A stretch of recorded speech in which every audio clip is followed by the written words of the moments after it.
guys, maunang tayong isda. Kaya baka natawag sa Tagalog. Basta init-init sa Bicol. Ilagay natin, wala tayo tawang res. Ilagay na natin, na-type na natin kagabi. Kaya, isda na lang. Yan, kung ano saan kapanan dyan, yun na yun.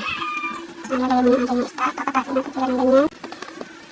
Tapos, lalagay natin ang bawang, sibuyas, kamatis, tapos pampatanggal ng lansa ang luya, tapos paminta,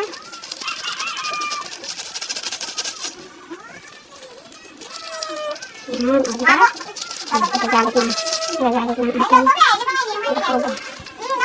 Ayan, Laurel, I love you. Malalagyan man yan, kung hindi wala na magagawa, ilagay ko na. Ayan na. At ang ating I love you sili, ilagay na natin sa dyan.